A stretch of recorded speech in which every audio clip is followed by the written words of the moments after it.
This is a question that came in. This is a question. Oh, this is a question that came in. Oh, I remember that. Okay. Now that I'm making money, my family, my friends keep asking me to borrow. What do I say? Are we recording? By the way, it's the #1 channel for Indiana real estate. Also building the world's largest organization of special needs business owners. I got to make sure I remember that. BigRia.com. Go there now. This is an email that came in. This is a great one. You guys send in your pictures. Send in something, that we can use, because especially with this. And thank you so much. Because of you and Anna, I've been able to do my first deals and make $2,000 to $4,000 a month. Oh, it's amazing. Brilliant money. Not much, I know. Bite your tongue. It's Bill Gates money as far as I'm concerned. Well, not now.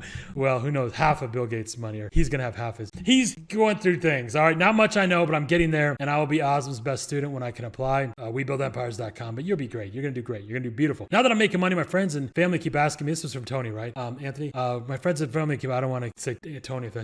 Tony. Not me and my money. No, he's not Italian. Now that I'm making money, my friends and family keep. Or maybe he is Italian. I don't know. Wouldn't matter. I don't see color. Not that you're colored. Wow, making friends here. Now that I'm making money, my friends and family keep asking me if they can borrow money. I have the Oh my gosh. Do I have an answer for you? Oh my gosh. Hold on, Anthony. Let me read the rest of this. How much of his emails up here? Ask me if they can borrow money, and it's getting out of control because they don't even talk about paying me back. And I love them and owe them so much. I can't say no, so I end up giving them money. We're all like that. Emotional blackmail, emotional terrorizers. These people are. Now I dread hearing from them. Look what they've created. They've created a monster. You don't even want to hear from them. It's like, click, mom, click, dad. Oh, you need money for cancer treatment? Click, because you don't want to talk to them. Don't be like that. Why'd I even say that? She's healthy, I'm sure. Something's wrong with me. I know. Family member.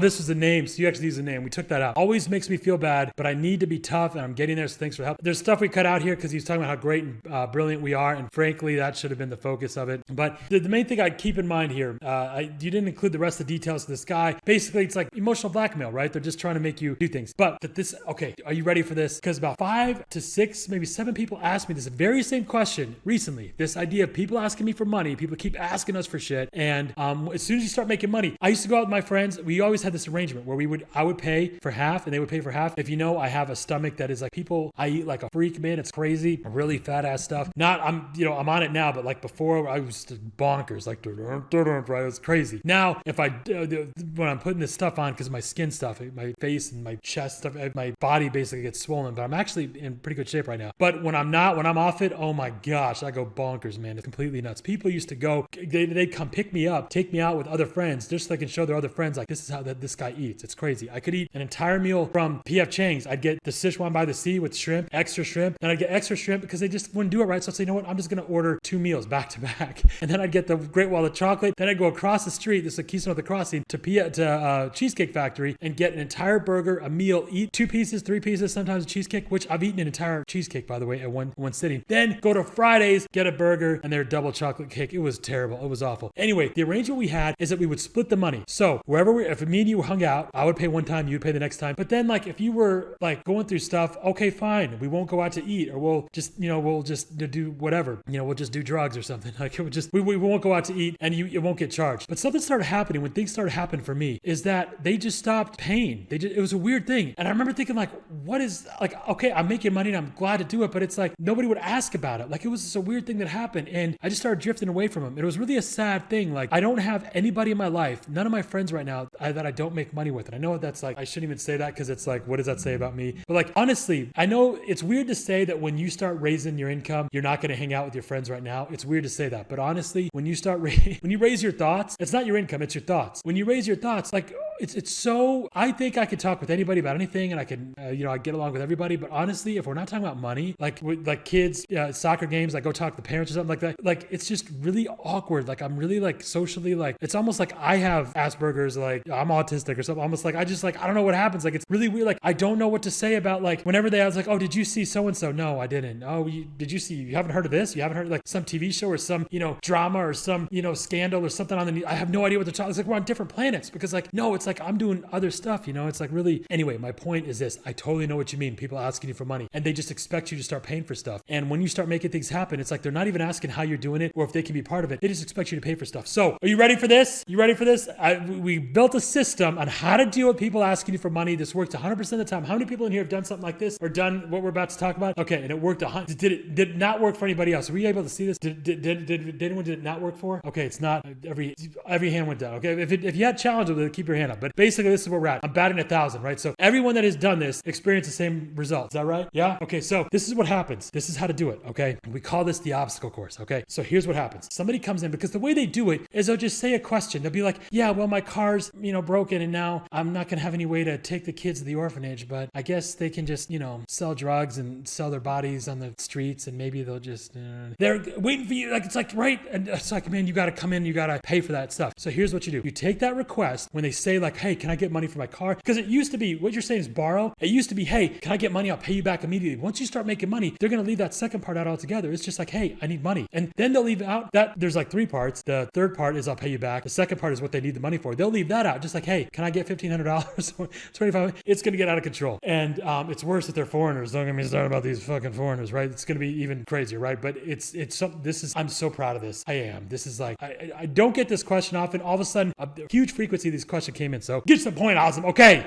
It's worth it. Okay. So here's what you do. Somebody says, I'll give you the perfect example. I had my situation where I had to pay for somebody's school, in my family. And it's like, why am I paying for I didn't even pay for I didn't even go to school, pay for their school. And I don't even like this person, this individual. Thankfully, there's no chance they're watching this. But here's what I did. I said, instead of paying for a class or 2 or 1 semester, wouldn't it be better if I paid for the whole year? Because you're just going to have this problem next semester. So maybe it's better if I just pay for the whole time you're in school, like all 3 years, all 4 years. Wouldn't that be better or more helpful? And they're always good. See, what am I doing? I'm offering for more. So instead of saying, oh, you need help fixing your car, wouldn't it be better if you just got a new car? Wouldn't it be better if I helped you do that? Wouldn't that make more sense? Offer more than what they said. And all the time, their reactions are going to be like, oh, yeah, that would be like totally cool. Really appreciate that. Thanks. That's what you're trying to create. You're trying to create that. Oh, wow. Thanks. Wow. That's what you got to create. So you got to offer more, offer more. Like, yeah, the car's no big deal, but wouldn't it be better if you just got a new car instead of that old pile of junk? Wouldn't that be better? Right? And you're waiting, like, yeah, if you help me buy a new car, that would be great. And then you say, okay, well, how about we do a deal, right? This is where you sneak in the deal. Now you're going to put the obstacle course in place. So the obstacle course, it doesn't have to be an obstacle course, just a small barrier, and everyone's going to quit. Basically, what you're going to do, it could be a book report. It could be, in one case, Anna just talked about this, doing Uber. She said, hey, I'll buy you a new car. You know what would be good is if you just did Uber and I got 10% of what you were doing on Uber. So like, yeah, sure, I could do that, right? Or you know what? Why don't, instead of you want help with your rent, wouldn't it be better to buy that apartment building? Wouldn't it be better if you just got help to buy the apartment building or to pay the rent for the next 6 months, 2 years or whatever? You get what I'm offering something, and they're like, oh yeah, it'd be great if I could buy the apartment building. Well, and now you say, well, how about we do a deal? And you throw in that deal. So when I did with my situation where I had this person I had to pay for school, I said, you know what? I'll pay for the whole year. The thing is, what you don't want to do, if you don't do what I said, no, you're offering to pay more. You're not actually going to have to pay more. That's okay. But by doing this, by saying, hey, wouldn't it be better if I paid for all of school? You're getting them like, oh yeah, thanks. That'd be great. And then you hit them up with the checklist. You hit them up with the obstacle course, which is a checklist basically. So now I said, in the case of where I paid for school, I said, how about this? How about we'll make a deal? I'll pay for your school as long as you're in school. All you have to do is 1 book report. I'll send you a list of books to read the books, and send me a 1-page book report once a month. Deal? And of course, they're like, oh yeah, no problem. And then what happens? They don't do shit because they're a bunch of LCs. But you know what's going to happen is they never come around. They don't bother you anymore. They never bother you anymore because you had a deal and they broke the deal. They didn't do the book report, or they didn't run Uber and give you 10%, or they didn't read that book on apartment building owning, right? So now you don't have to pay any more money, and they don't come and bother you, because me, we're all weak like this. When somebody asks you for money and they know you've got it, you're going to give it to them, and they're going to keep it's just, and then if you don't, it's going to be weird and awkward. And once you do, it's kind of weird and awkward, because it's like you gave them money they said they needed it for this, and they're doing something totally different, or now they're going on vacation, and you're like, that money could, and you're doing math in your head that you don't even want to go that path. What you really need is you need them to leave you alone. Just don't even come to me. Make it too awkward for them to come around and ask you for money. And when you do something like, hey, just have a book report once a month, first of all, it's so easy. You could just read the back of the book, right? But they're not even going to do that. They're not going to do that. Or say, you know what, how about this?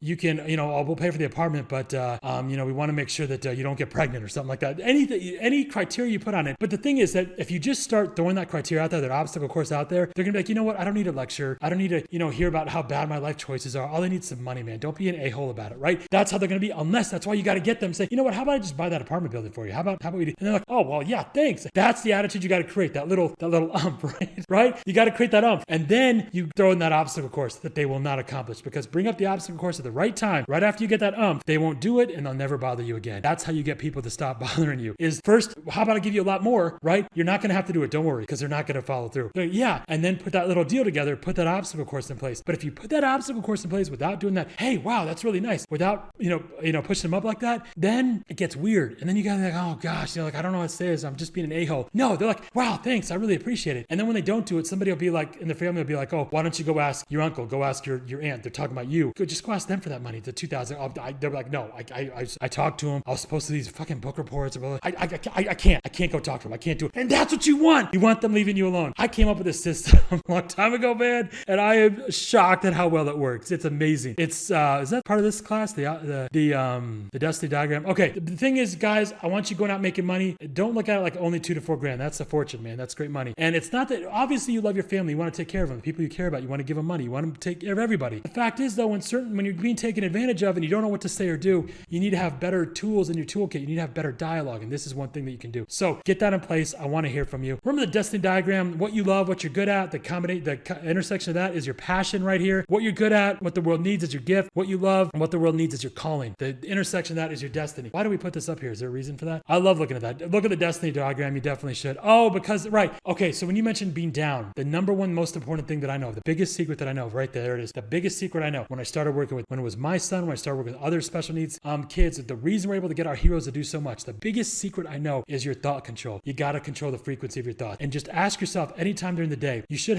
start out with just one moment during the day where your thoughts give you butterflies. They give you chills. They make you feel like you got wings. They make you unstoppable. Your thoughts alone can do that. You got to be at that high frequency thinking. Go through my class on quantum physics. We talk about consciousness, its effect on reality. Oh, it's so much stuff I talk about there. It's all the stuff that I've learned in the last couple of years studying this. Because when I saw how the brain scan was actually different in Jay's, he was actually a different brain. I was like, man, how did this happen? And can we recreate it? And yes, we can. We can do it again and again. You got to control your thoughts. Whether it's, look, you and I, we're only here for a flicker, a tiny flicker of time. We've got just a blink of an eye. And you've got such a limited amount of time. I still remember when I was in first grade, Delio Tools Elementary School. I think it was in Schaumburg, Illinois, and we actually went to the Chicago Planetarium. It was the biggest planetarium ever. They looked at the planetarium. We looked up, and they said they had these lights, the stars. And I never forgot what she said, that the speed of light, like right now, you're not seeing me as I am right now. You're seeing me like 0.23 millionths of a second, because that's how long it takes light to travel from, like if you were sitting in front of me, from my face to your eyes, even though it's only like 2 or 3 feet. But the further away something is, the longer that delay is. So it's like 1.5 seconds. We see the moon a second and a half ago, because that's how long it takes for light to get here. Mars is like 14 minutes. But when you see these stars, the speed of light is like, it goes around the Earth 7 times in 1 second. Imagine traveling at that speed for a year. It's about 6 trillion miles. That's the speed of light, or 1 light year. These stars we see at night are millions of years ago. You get what I'm saying? They're trillions of miles away that we can see. And what we're seeing, how can you see that far? Because it gives you an idea of how bright they are, right? But we don't see the sky. This was her point.